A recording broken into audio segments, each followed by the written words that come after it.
Hi, I'm Emma Coslow, and this is my final presentation. It's called The Interview: How a Sony Comedy Went to One of the Biggest Data Breaches in History. For a quick overview, Sony Pictures is one of the major film companies in the world. They are behind several award winning movies like Spider Man, The Da Vinci Code, and the Men in Black franchise. However, in 2014, the company was hit with a series of cyber attacks and data breaches claimed to have been started by a group known as the Guardians of Peace. They managed to wipe hard drives of employees and went off with confidential information, including copies of unreleased films, salary, and and personal records of major Hollywood celebrities, and even professional emails from Sony executives, which, when you hear about them, they won't seem that professional to you. Some of the major questions people had were why and who. Were hackers really just that fascinated by finding out how much money their favorite movie star makes? Were they trying to embarrass movie executives by releasing quite embarrassing sent receipts of emails? What was the motive? Allegedly, the goal was rumored to be revenge for the comedy movie The Interview from a North Korean group to scare the company out of releasing it. In this presentation, I'll be going over the timeline of these events and attacks to see when these threats exactly started, how the breach occurred, and what the damage was that was caused, and how security at entertainment companies improved to prevent such an incident from occurring again. The backstory. The Interview is a satirical comedy by Sony, where the concept is about journalists who go to North Korea to interview Kim Jong-un. It is infamous for featuring a rather graphic death scene of Un. The general reviews of the movies were pretty mixed. A few months before the beginning of the cyber attacks, in June of 2014, the Pyongyang government denounced The Interview as undisguised sponsoring of terrorism, as well as an act of war, in a letter to the UN Security General Ban Ki-moon. North Korea promised decisive and merciless countermeasure if the U.S. administration tactically approves or supports the Seth Rogen written and directed comedy. In November of 2014, the employees at Sony Pictures received an ominous message on their computer screen share that said, "Warning. We've already warned you, and this is just the beginning. We will continue till our requests be met. We've obtained all of your internet data and top secrets. If you don't obey us, we will release data shown below to the world." The image had a link to several pages with confidential information from Sony and a deadline to respond by November 24th at 11 p.m. GMT. The picture also had a red skull and a hashtag saying #hacked by GOP, Guardians of Peace. And here is the image, and that is the source that includes that, as well as the quote that this says. And yeah, that's extremely creepy. The attack.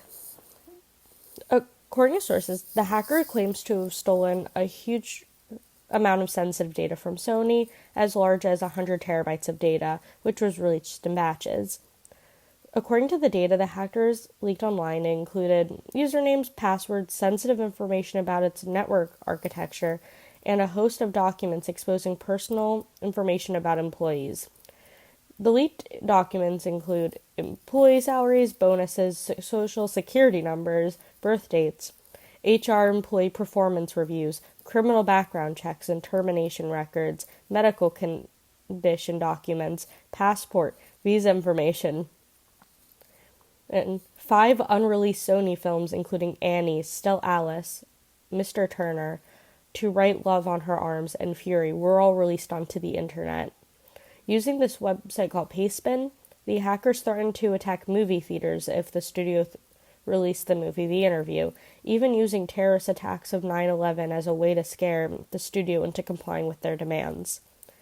Other attacks released leaked information from executives which insulted Hollywood actors, which ended up pretty much humiliating all of the executives, and we'll get to that a little bit sooner about the consequences of what happened with that.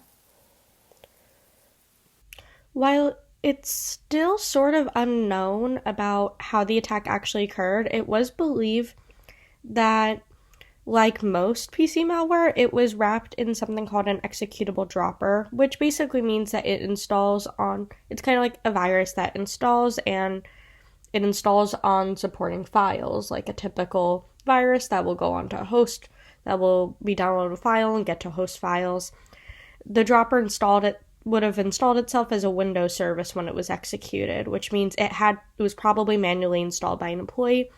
Samples of the malware included hard-coded names of servers inside Sony's network and even credentials, usernames, and passwords that the malware used to connect to systems inside the network, which means that there is a real chance that it was a Sony employee or someone from the inside, because how else would they have gotten access to several different hard-coded usernames from the Sony networks?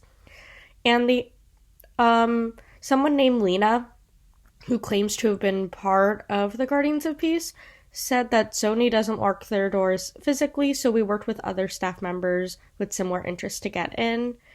And she said she couldn't say more because of the safety, and the email was an open account, so it could have been sent by anyone. The consequences.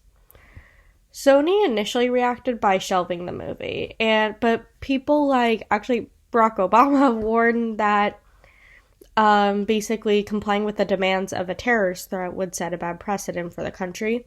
So then the studio changed its mind, and the movie was released in theaters and online. And Sony's network did have to go down in order to prevent more damage from being caused because of the vulnerable network, which could lead to even more attacks, leading the employees to have to work on whiteboards for most of the time. And working on whiteboards in movies seems very difficult.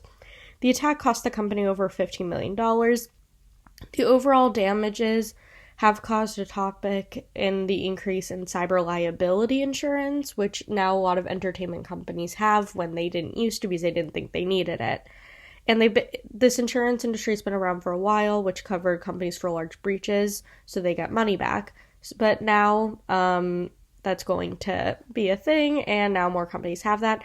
And Amy Pascal, the co-chairman of Sony Pictures, did step down after her leaked emails were released. Conclusion. Almost 10 years later from the attack, no one has claimed responsibility. However, there's some allegations and leads based on the attacks, with many believing it was caused by a group of North Koreans trying to prevent the release of the interview. The attacks began 1 month before the release, and particular leaks. The malware found was also written in Korean, and the threats during the time specifically targeted the creators of the movie. North Korea did claim that they were framed, however, but after years of apparently hacking networks, the NSA claimed that the North Korean networks matched the ones who hacked Sony. However, no official proof was ever released. The leaked emails revealed a lot of unprofessionalism, bullying, and harsh treatment from Sony executives, and truly gave outsiders a look into the interaction of those behind their favorite movies. We study this attack because of the leaked emails and what they reveal about the hacker, and the mystery behind who caused it. The attack also encouraged an increase in cyber liability, particularly in Hollywood. Here are discussion questions. Did someone from the inside truly help Sony? Or were the North Koreans truly framed? I would love to hear all of your thoughts. And we're excited. The first page. And the second. And that's my presentation. Thank you so much.